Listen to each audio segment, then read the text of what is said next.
Oke, perkenalkan, nama gue Tesar, umur gue 20 tahun. Gue adalah seorang karyawan sekaligus kader partai ternama.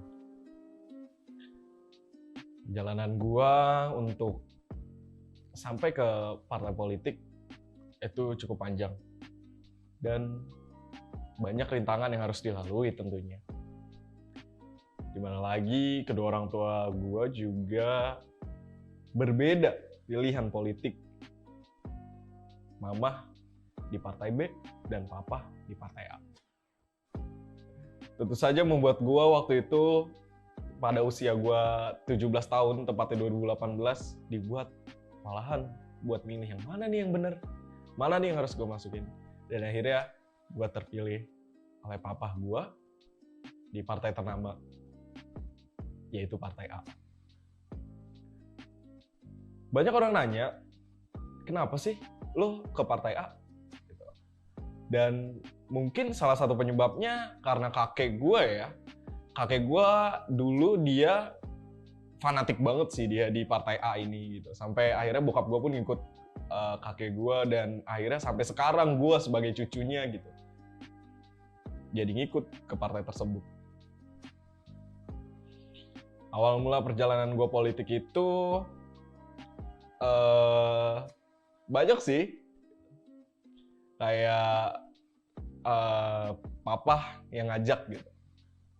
Dan akhirnya gue berhasil training di salah satu cabang partainya, atau disebut dengan DPP, kantor pusat ya, di salah satu daerah Jakarta, yaitu Menteng.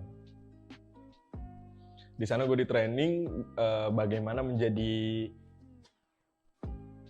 seorang kader yang harus bertanggung jawab, seorang kader yang harus disiplin, dan seorang kader yang harus memiliki jiwa kepemimpinan. 2018, waktu usia gue 17 tahun, di situ banyak sekali cobaannya. Kayak contohnya, waktu itu sedang memanasnya isu Pilpres. Di mana mama memilih kubu A dan papa memilih kubu B. Dan setelah itu, banyak juga temen-temen gue yang kayak nggak setuju gitu dengan gue masuk ke partai yang ini. Dan setelah itu juga banyak lagi temen-temen gue yang mengecam. Bahkan dulu gue adalah seorang remaja yang aktif di setiap masjid. Di rumah gue itu masjid ada 3. Ketiga masjid ini selalu gue datangi setiap malam Senin, malam Selasa, dan juga malam Rabu. Mereka mengadakan pengajian remaja gitu kan, dan gue aktif banget. Dan akhirnya gue berhenti dari pengajian tersebut atau pengajian rutin remaja tersebut karena hal yang berbau dengan politik. Ceritanya, pada saat itu gue lagi mengaji di salah satu masjid ketiga itu kan.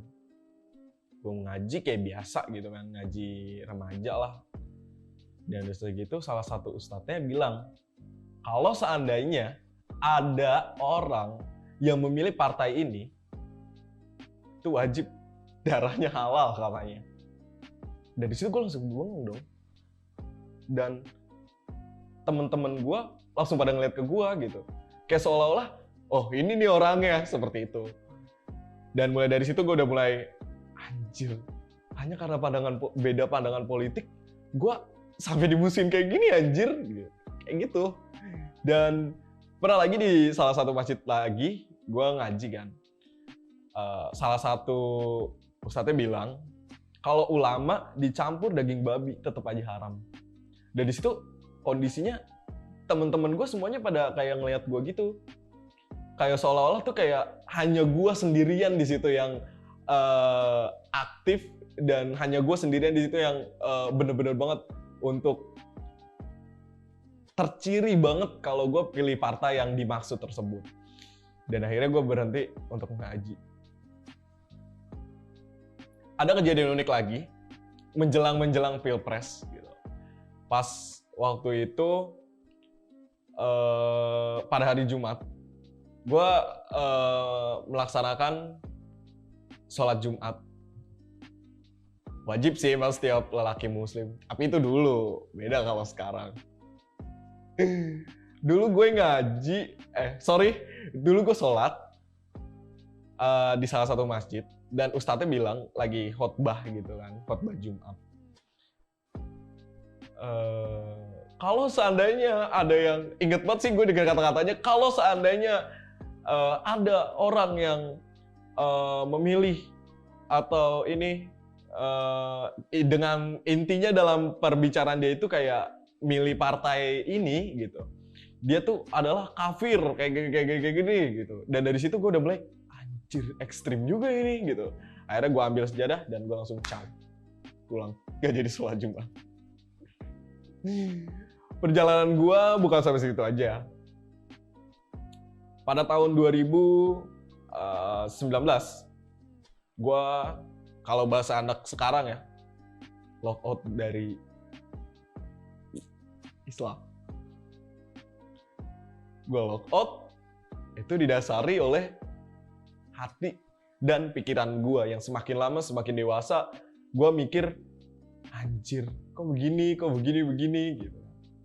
Gue punya sampai sekarang sih gue masih berteman sama dia gitu kan. Dia sering ngajak gue ke gereja gitu buat beribadah gitu. Gue ngeliat gitu, oh ternyata mereka tuh di gereja seperti ini, diajarkan seperti ini gitu, tenang gitu, nggak ada yang mengkafir-kafirkan orang gitu kan. Dan bukan membandingkan hal tersebut atau membandingkan suatu agama, tapi di sini gue ngeliat kalau di tempat gereja, di tempat temen gue ngajak itu, mereka tuh damai, tenang. Walaupun tempat ibadah mereka kadang, maaf, dibom, dirusak, tidak disetujui. Tapi mereka hanya bisa bilang, biar aja, biar Tuhan yang memaafkan, biar Tuhan yang membalas. Beda halnya dengan realita yang gue alami sampai saat ini. Sampai detik ini. Dimana ada seorang pemimpin yang menyebutkan jangan suka dibohongi oleh surat Al-Maidah. Mereka melakukan demo besar-besaran di Monas gitu kan, melakukan aksi arogan, kerusuhan dan lain-lainnya. Yang membuat gue bertanda tanya, banyak yang bilang Islam rahmatan lil alamin, agama yang membawa kedamaian. Tapi di sini gue nggak merasa bahwa Islam itu damai, melainkan sebaliknya. Dari situ pikiran gue udah mulai terbuka. Oh, ternyata ini dibantu lagi oleh faktor orang tua mungkin. Karena mama tuh lulusan pesantren. Mama lulusan pesantren dari SD, SMP, bahkan sampai SMA, mama lulusan pesantren. Dan dia itu tegas dalam mendidik anak-anaknya. Saking tegasnya, dulu gue waktu kelas 3 SMP, gue disuruh sholat maghrib. Dan gue di situ kayak, ya bukan dibilang wajar sih, enggak ya. Kayak gue bilang, iya nanti dulu, gue bilang gitu. Lo tahu sapu ijuk yang panjang yang terbuat dari kayu itu? Iya, gue dipukul sampai sapu ijuknya patah. Beda halnya dengan bokap gue. Bokap gue adalah orangnya lemah lembut dan penyayang gitu kan. Kenapa nggak mau sholat? Kenapa? Gitu. Ayo ikut papa yuk kayak gini. Nih sejadahnya. Beda dengan halnya dengan bokap gue. Dan akhirnya di situ gue langsung bisa, oh ternyata seperti ini loh. Ternyata seperti ini. Dan semakin gue dewasa, pokoknya gue semakin paham tentang situasi politik maupun keluarga gue yang seperti apa gitu kan. Dan akhirnya gue memutuskan untuk look out from Islam, change my religion from Islam to Catholic. Di situ gue menerima banyak kecaman tentunya dari orang-orang terdekat, dari orang-orang yang luar gitu. Sampai halnya gue dibilang darah gue tuh halal buat dibunuh, seperti itu. Dan hal yang paling gila lagi, mereka lakukan itu perkataan-perkataan gak pantas gitu. Dulu waktu gue sebelum lockout, sebelum gue lockout, mereka tuh sering mengkafir-kafirkan gue sebelumnya. Hanya karena gue berbeda pandangan politik, mereka selalu bilang, lu kafir, lu tuh kafir, Sar. Karena apa? Lu milih partai ini, lu tuh kafir. Gitu. Sampai akhirnya gue bilang, anjir, hanya karena berbeda pandangan politik, gue dikafir-kafirin. Gitu. Gue sampai bertanya ke dalam diri gue sendiri gitu, kenapa gitu? Hanya karena gue berbeda pandangan politik, lu kafir-kafirin gue, itu kenapa gitu? Sama aja lu teriak maaf, lu teriak takbir dan musuh lu teriak takbir. Tuhan juga bingung anjir ngebela yang mana, karena dua-duanya itu teriak takbir gitu. Dari situ udah mulai sih kayak terbuka gitu. Dan akhirnya gue juga sering kayak ngikut keagamaan rohani keagamaan di gereja gitu, untuk memperdalam ilmu Katolik. Pada suatu hari teman gue ini pergi ke Yerusalem. Dia pergi ke Yerusalem buat beribadah. Kalau kata orang biasanya gitu ya, umroh ke Yerusalem. Unik sih ya, umroh ke Yerusalem. Dan suatu hari dia nelpon gua gitu dari Yerusalem ke Jakarta. Nelpon gua, nanyain ke gua, halo Sar, lo mau apa di Yerusalem gitu? Gue lagi di Yerusalem gitu, lagi biasalah wisata rohani gitu kan. Oh udah di Yerusalem, gue bilang kayak gitu. Ya gue nggak mau apa-apa sih, yang penting apa aja deh. Gue tuh tipikal orang yang kayak dibeliin oleh-oleh apapun itu gue selalu menghargai, baik makanan atau benda-benda lainnya itu pasti gue selalu simpen gitu kan. Karena gue orangnya kayak terbuka banget sama orang, bukan terbuka banget sih, kayak menerima apapun keadaannya orang tersebut gitu kan. Mau dia mau beliin gue ini itu bener. Dan akhirnya dia ngebeliin gue salah satu patung Yesus salib, dan ada rosarionya gitu. Dan itu adalah menurut gue pemberian yang paling berharga gitu. Akhirnya patung tersebut gue terima pada saat dia pulang dari Yerusalem, dan di situ gue dibagi kurma seperti orang biasanya, kismis, terus anggur wine dari Yerusalem, dan juga patung salib ini. Dan gak lama patung tersebut gue pajang di kamar gue gitu. Di kamar gue itu gue pajang, kamar kos gue itu masih milik orang tua gitu. Masih punya orang tua. Jadi posisi kamar kos gue itu ada di lantai 2 dan rumah orang tua gue itu ada di lantai 1 gitu. Jadi kalau seandainya, maaf ya, ini memang kebetulan kejadiannya nyata dan real life dalam kehidupan gue. Gue tuh orangnya emang suka dengan hal-hal yang berbau alkohol gitu kan. Jadi kalau seandainya gue lagi minum, gue tuh nggak pernah yang namanya nyetel lagu DJ atau lagu remix untuk kayak seperti di klub-klub yang ternama di Jakarta dan sekitarnya gitu. Gue lebih, lo tahu lagu Mahalu Qiyam, lagu solawat, nah iya seperti itu. Karena apa? Biar orang tua gue itu, nyokap gue itu berpikiran kalau anak gue tuh di kamar lagi solawatan, lagi ngaji gitu. Bukan lagi hal-hal negatif yang dia pikirkan gitu. Dan akhirnya setelah gue dapet patung salib itu, gue pajang kan di kamar kos gue. Dan hal tersebut mungkin mengundang curiga ke abang gue yang nomor 2 ini. Abang gue yang nomor 2 ini adalah salah satu anggota Islam yang cukup ternama, yang menegakkan agama Islam, bukan menegakkan sih, kayak membela agama Islam gitu kan, yang cukup ternama. Dan dia tuh mungkin udah mulai curiga gitu kan pada gua gitu, kok nih anak ada kayak gimana gitu ya, kok ini seperti ini. Mungkin ya wajar sih, namanya orang curiga ya kan.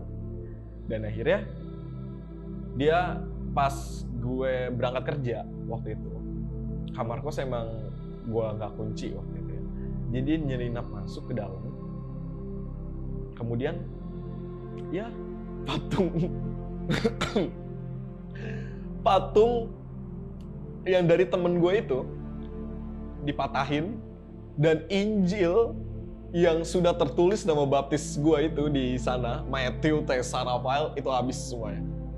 Tersobek-sobek dan ya kondisinya udah mungkin nggak memungkinkan untuk diperbaiki, bahkan kondisinya juga udah nggak memungkinkan untuk dibaca lagi, nggak memungkinkan untuk dipajang lagi. Karena apa? Hancur semua. Mungkin dia takut menyerang mental gua atau menyerang dan kesehatan, pokoknya intinya dia takut menyerang mental gua gitu kan. Tapi dia juga nggak nyerang sisi fisik gua juga sih, karena pas gua pulang kerja tiba-tiba dia bilang gini, lu kalau di kamar jangan suka ada patung, itu nolak rezeki gitu. Pas gue lihat ke kamar gue, salib gue itu udah kebelah dua, patung Yesusnya itu udah kayak udah nggak memungkinkan, dan Injil gue itu udah kayak salah satu kertas yang disobek-sobek yang buat kejutan orang-orang buat ulang tahun yang disebar kayak gitu, seperti itu. Dan di situ gue cuma hanya anjir, apa-apaan ini gitu. Gue bertanya ke dalam berat gue, ini kenapa anjir kayak gitu. Dan akhirnya semuanya terbongkar lah. Dan sampai sekarang gue masih aktif di partai tersebut dengan sampai sekarang sih masih aktif dengan latar belakang gue yang tergoyang imannya, kata orang-orang suka sih kayak gitu. Sempet sih gue kayak pengen balik lagi gitu, cuma banyak juga orang-orang yang kayak ngejatoin gue gitu, kayak lu tuh udah gak bakalan diterima di sini kata gitu, lu harus mengucap 2 kalimat sakral lagi untuk masuk ke sini gitu, yang membuat gue semakin jauh dan jauh. Jadi gue kayak ngeraguin gitu, kayak anjir gue pengen kayak gini tapi gue udah terlanjur gitu kan, dan udah gak, mungkin Tuhan udah gak mau nerima gue gitu karena gue itu mengkhianati gitu. Di situ sih pikiran gue untuk pemikiran selama ini. Hari demi hari gue jalanin, dan akhirnya pilpres,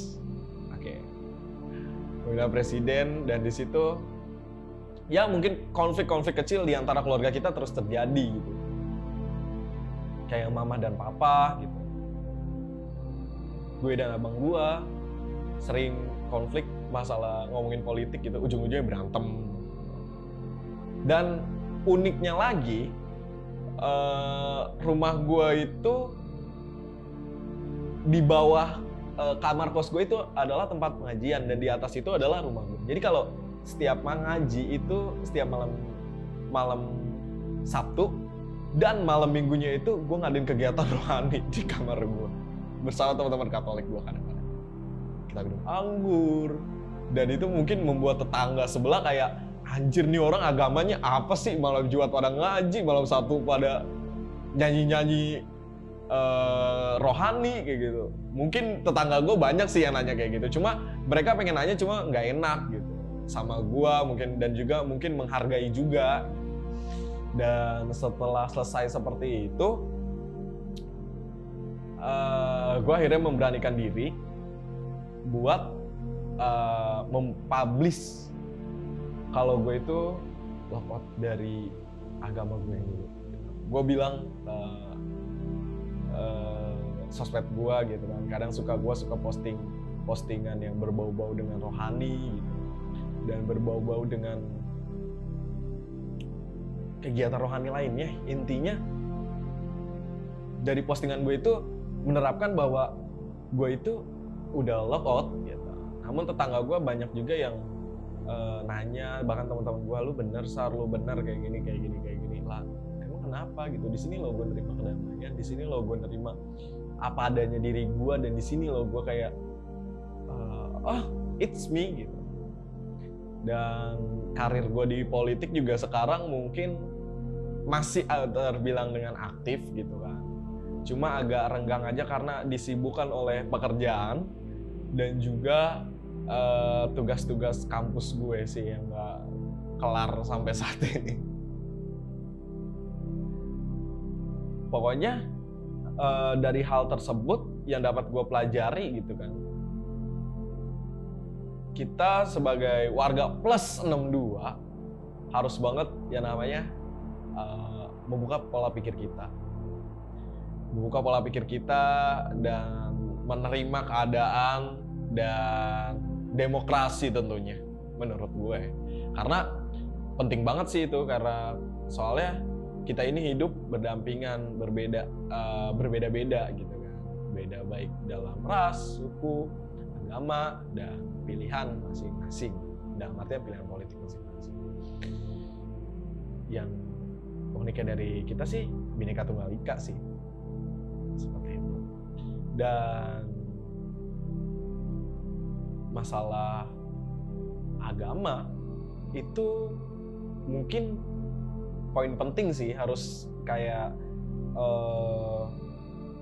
ini loh, kita harus menerima keadaan yang namanya saling toleransi, saling menghargai, jangan suka mengkecam orang gitu.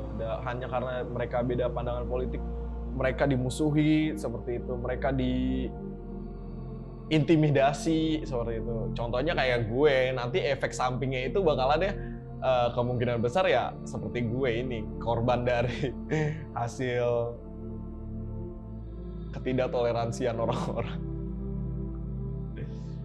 Dan ya sih, hanya itu aja. Itulah cerita singkat gue tentang kehidupan gue, perjalanan masa muda gue yang sangat indah. Mungkin bisa disebut gitu sih, tapi enggak sih, itu butuh perjuangan dan air mata juga sih untuk melalui semua itu. Sekian, gue Tesar dari Ciputat. Itulah cerita gue menemui, berkarir di politik dan menemukan juru selamat.